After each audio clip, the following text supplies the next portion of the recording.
Welcome to Worldview Matters, discussing controversial issues, discerning current events, defending biblical Christianity. No topic off limits. And now, here's your host, David Fiorazo. Well, Merry Christmas season, friends. Thank you for watching and listening. If you download the podcast places, and the audience is growing, and every now and then our producer sends me the numbers, and I'm going, wow. When you're a new show, you can see the growth, and that's praise God for that, and it's because of you sharing. And before we get to Jelaine Appling and do an end of the year update, you can sign up for our weekly email at worldviewmatters.tv. You can also download the Freedom Project app in your app store and take us with you wherever you go. I want to thank some friends in Wisconsin, New York, Georgia, Nebraska, California, South Dakota, Minnesota, Virginia, South Carolina, Iowa, New Mexico, who have donated to Worldview Matters. We're doing our fundraiser between now and Christmas. But if your state is not mentioned on there and you're watching or listening and you're able to help us out, please consider a donation. Otherwise, we just appreciate your prayers and sharing.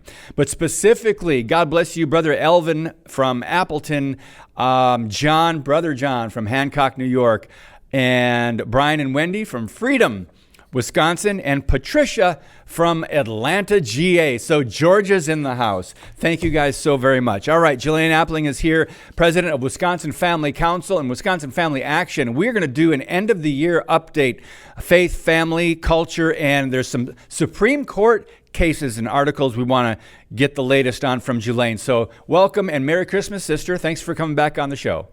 Oh, Merry Christmas to you too, David. It's an honor and a privilege to join you. Glad you're getting more viewership. That's great. Yes, praise God. It's growing like crazy, and I know it's not me, so I know it's the people that are sharing. But in my new book, Assault on the Image of God, one of the chapters is attacks on pro-life pregnancy centers, and then there's attacks on free speech. But I include your story early on in that chapter and what happened in your offices on Mother's Day 2021, about a year and a half ago. And it took them a long time to start the investigation, to actually find anybody, suspects. And so you have an update, and I printed this off at wisconsinfamilyaction.org. That's WI familyaction.org. It's an update on your office's firebombing case. And one person so far has pled guilty. And what's fascinating, Jelaine, is they caught him. He was about to jump on a one-way plane to Guatemala, from what I understand. So I want to just get your thoughts and get the update out of your mouth so our listeners can go, okay, because they've been following. A lot of people that watch this show have been following that case and hoping that something like this would happen. So tell us the latest, please. Yeah, sure, David. This has been quite a journey. You know, it was Mother's Day of 2022, May 8th there, that I got the call, and I was at church helping with the brunch, and, you know, hey, you've been attacked. The very clear warning, threat to us on the exterior walls. If abortions aren't safe, then you aren't either. And all of this was in the wake, of course, of the leaked Dobbs decision leading up to the overturning of Roe versus Wade that the Supreme Court eventually handed down. So, we were the first in the country, as far as we know, to be attacked. And we aren't a pregnancy care center, as you know, David. We're a policy group, but we are very available in the city of Madison, and people knew that. So we had this, this conflagration, and it actually was in my personal space in our office suite. So it was very obvious it was mine. I had a desk plate that said mine. It had an executive look to it. So the ATF, the FBI, the local Madison Police Department were all there that day. They took the physical evidence, told me it would be a while. And I want to say this carefully because I want people to understand. I do think that there is corruption at the highest levels of the FBI and probably many other law enforcement agencies in our country. Yep. But as we went through this process, David, I got to tell you that I gained a new respect for the local manifestation of that. Okay, that is very, very important. Yeah. Because we had no cameras. There were no cameras to catch this person. Our building did not have cameras on it. Local area buildings did not have cameras. Interesting. It was very hard to start this. So they took DNA. And as you mentioned, in March of this year, and I'll quickly tell this story because I think it's important. In January of this year, there was an anti-police demonstration at the state capitol, and they were doing graffiti on the sidewalk. And an astute Capitol Police policeman said, "Wow, that graffiti looks really similar to the writing that was on that pro-life group's wall last year." And so they contacted the Madison Police Department, and eventually they were able to figure out who was in the car and who owned the car that they saw drive away. It was quite a process to do that. Wow. So they began following this individual. And then in March of this year, this individual was at a park and ride, apparently eating a Mexican meal, threw the refuse away, and the half-eaten burrito was extracted from the trash can. They took the DNA. I mean, this is NCIS, right? Exactly. So they took the DNA off that, and then that was in March. So later in March, that they did trace him and trail him and to the Boston Logan International Airport, where he was getting on the plane with a one-way ticket to Guatemala. Wow. So he's of Indian descent. They brought him back. They extradited him from Massachusetts, brought him back here to Wisconsin, and that started the judicial part of this. So, and where we ended up was that, number one, I didn't want him released. I was asked repeatedly, did I want him released? And I kept saying my recommendation is no. Fortunately, they didn't do that. They held him in Madison, and then they held him at a federal pen. But the upshot is of the 1st of December, there was a plea hearing in federal court in Madison, which is the Western District Federal Court for our state, with Judge William Conley. I was present at that hearing. The week before, it was about a week, maybe 2 weeks before, and a written plea agreement had been entered, but nothing settled for sure until that individual actually pleads guilty before the court. So I just to give you kind of a you were there type thing. I walk in and the room is pretty empty. And there's a 2 desks, where the attorneys are going to sit and where any interested party, as far as the accused, is going to sit. I see the attorneys representing the United States and representing our interests as a victim over on the right. And the room was empty. I sat over in the middle section on the left. And eventually a sergeant at arms guy came up to me and he said, you might be more comfortable on the other side. And I said, okay, you mean not behind this desk? And he said, yeah, there's going to be a lot of people coming in. So Mr. Raucher, his name is virtually unpronounceable, way too many consonants, David. But his family and friends came in and they filled that place. Interestingly, they all had masks on. What kind of masks? Come on. Well, they had just a regular COVID type mask. So, and this was recently? This was December 1st. Wow. This is Madison, David. This is Madison. They have lost their minds. But anyway, the accused came in and the judge put him through a whole litany of questions that had to be asked. Like, were you coerced? Were you bribed? Were you put pressure? Was there any kind of promise given you if you plead guilty that something will happen? And the upshot is he did plead guilty before the court in a recorded statement. He owned up to what he did, and he will be given 5 to 20 years. The judge has discretion, but only discretion within that 5 and 20 years. He could be fined up to $250,000. He could be ordered to pay restitution for the damages. He could be ordered to community service. There's a number of things. So sentencing will be on February 14th. I plan to be there. I plan to make a victim statement. I want the court to hear what this cost us, as not just in dollars and cents, but in all the things that we've had to go through to keep our organization going in the wake of this kind of attack. But we believe that this is the first in the nation of these kinds of attacks on pro-life groups where we've actually gotten a guilty, either a conviction or a plea of guilty. So, David, I'm pleased. Let me finish it up with this. Sure. There were 2 other sets of DNA extracted at our site.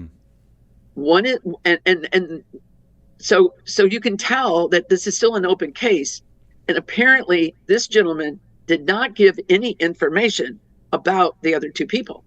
So I'm guessing his lips are sealed. and he's not going to implicate anybody else, and he's going to be the fall guy for this. Yeah. The only other thing that we can think of is he wants to be a martyr, because otherwise, why plead guilty? Exactly. Other than the evidence was really stacked against him. In his home, they found all the makings for the Molotov cocktail. So that was pretty incredible. Yeah. So Redindu was responsible, at least maybe, for putting together the bomb, the firebomb that took out part of your office. And boy, we just can't imagine, most of us, to have an office or a place of employment or a home or anything like that vandalized, firebombed, like what you went through. And then, Jelaine, speak briefly about this new threat, really, to pro-life Americans and Christians, that they are willing to threaten your life because they said on graffiti on the outside of your building, if abortions aren't safe, then neither are you, or then you aren't either.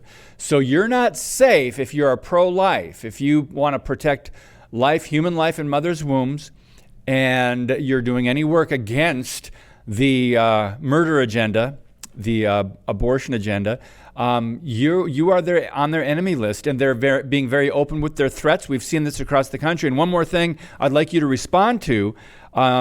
You said yours was possibly the first where there was someone actually arrested. Over in Buffalo, Jim Harden at Compass Care, they had cameras. They had security footage, but it was taken from them, from what I understand. I don't know if you're in touch with Jim. I haven't spoken to him in about 6 months or more. Are you aware of any updates or any other cases where this was a year and a half ago, where a lot of these pro-life pregnancy centers were destroyed, vandalized, firebombed? Go ahead. Yeah, David, that's a good point. And I was in touch with Jim early on. We haven't communicated in recent months. Okay. And I can't speak to what's going on there. And I'm not saying in a blanket way that the FBI, the ATF, and local law enforcement all across the country have handled these things well. Yeah. I just think in our instance, I do believe locally. I'm not talking about at the high levels where they've done some really ridiculous anti-American things. But I think sometimes downstream from the highest levels of these organizations, the individuals at the local level are just trying to do their job. But it's unfortunate, anything that the FBI is doing at any level to thwart justice. So David, in the midst of all of this, I've said repeatedly, as an organization, we are not about vengeance and we're not about retribution. Mm-hmm. We're about justice under the law. Yes. And so 5 to 20 years and whatever we get in there, that's justice under the law. Ignoring these attacks, delaying them, purposefully, as you mentioned, removing cameras or stuff like that, or evidence, if you will, from the place of the crime, as they apparently have done in Buffalo. What's going on? Yeah. This is America. Well, the perpetrators need to be brought to justice. we know what's going on. The Biden administration has weaponized the justice system. They have vowed to come after pro-life groups and people that are out there praying on sidewalks in front of an abortion mill, an abortion business. So, we've seen that even recently, within the last month or two, the headlines, they're going to go after their political enemies or those who want to protect life in the womb. We've got to move on, though. We've got Jelaine Appling, Wisconsin Family Action and Wisconsin Family Council. When we come back, we're going to talk about the Supreme Court now that have agreed to consider a case on abortion pill, quote, access. Also, the Supreme Court rejected an appeal over bans on, quote, air quotes, conversion therapy for LGBTQ children. More coming up on Worldview Matters. Today's show is brought to you by Harbinger's Daily, world news biblically understood. Stay informed at harbingersdaily.com.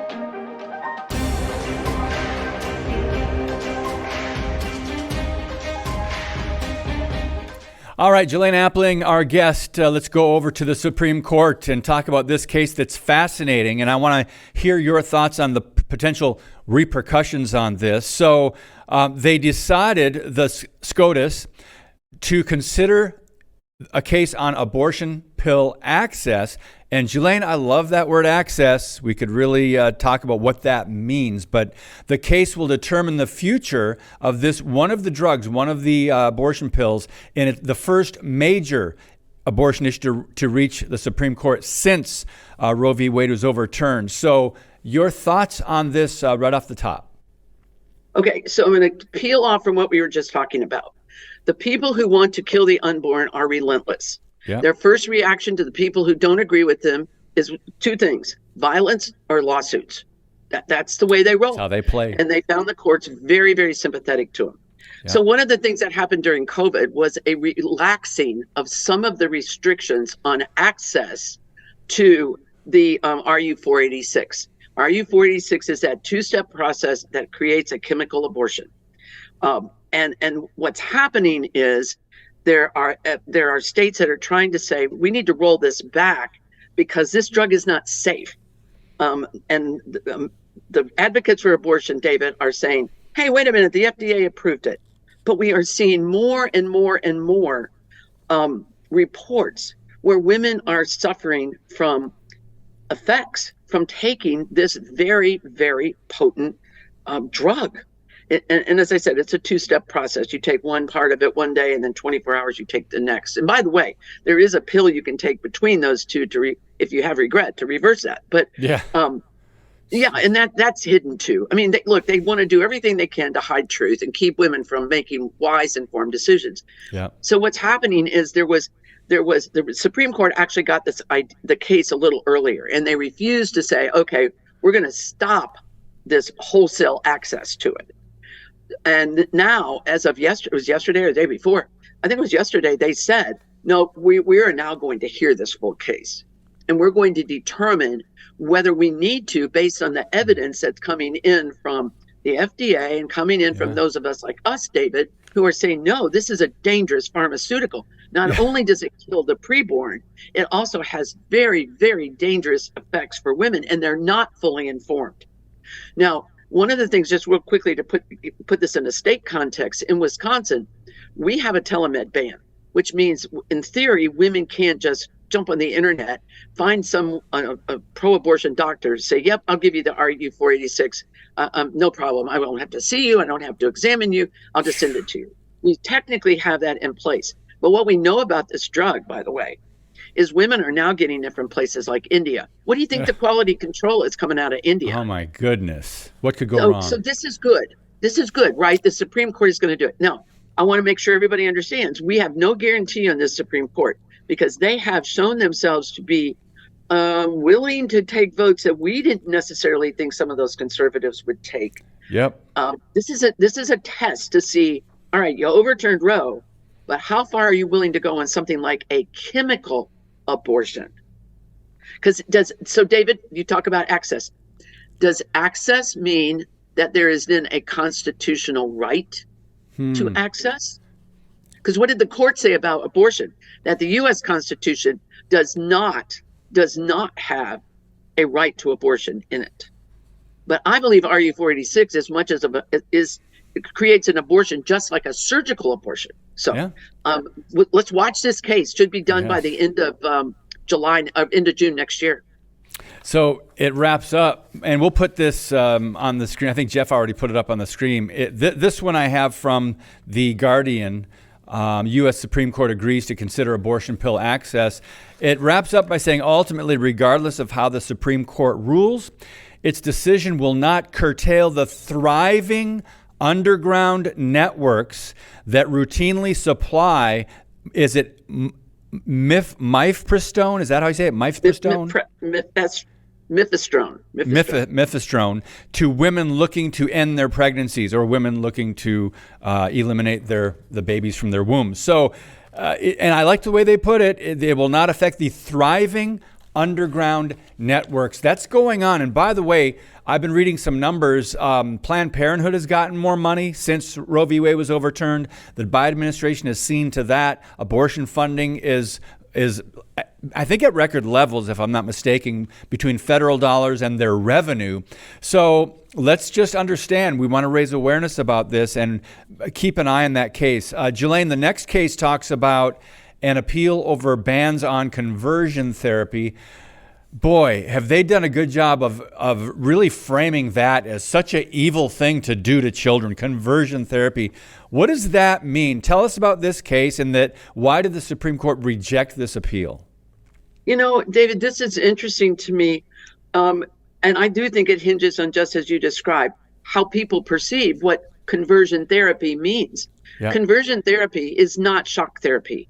It's not some kind of a physical abuse. It's not browbeating. It's not berating. It's not bullying and intimidating. It essentially is what you and I would call talk counseling. Yeah, it's counseling. It's what biblical counselors do, right? Yeah. It's what our pastors, what our trained Christian counselors do when a young person in particular presents with gender confusion. Our biblical counselors try to say, look, this isn't a physiological or a biological problem. It's an emotional, a psychological, a spiritual problem. And you're not going to fix this by doing surgeries and taking cross-sex hormones and puberty blockers. You're going to make it worse. And so we have these cases that are now starting to percolate from, from communities where they have passed these bans on so-called conversion therapy. We have them all over the state, by the way, right now, these bans at the local level for minors. And so they're beginning to find these federal appellate courts are making decisions on them. And I don't understand quite why the court said no to this, because there are now competing appellate districts that are different in their opinion. Said yes, the communities have the right to ban it. Another one says no, the community doesn't have a right because it's a religious freedom, a free speech issue. One thing I read was that there is a possibility that there are much better cases coming. Okay. Everybody believes this. It's eventually going to be decided by the U.S. Supreme Court. I hope so. And maybe it will, but I think our plea to people, David, is conversion therapy is not scary, a violation of the well-being of especially the minor. But this is the left doing their dead level best, as they always do, to make it look as if we're draconian, we're so far out of the mainstream, and we just want to hurt people. That's not at all what it is.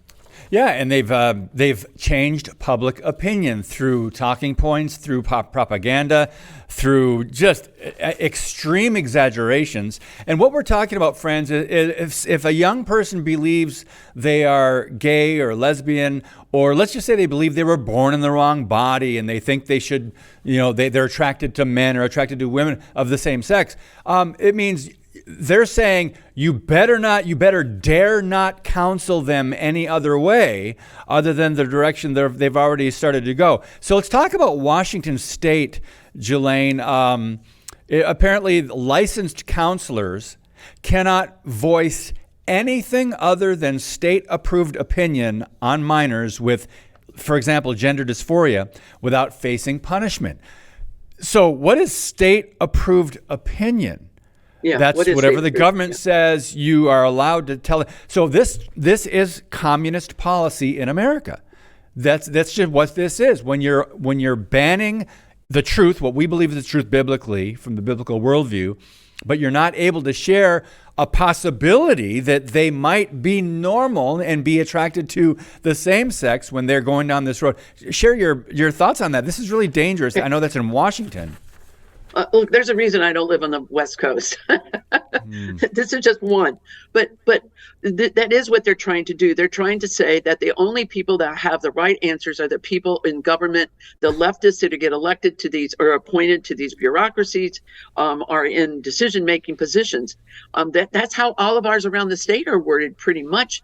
David, what they say is at the community level often is you can't do anything other than encourage and help. You can't say anything that is contrary to what this young person wants to do. It's the same thing. It has to be state-approved language.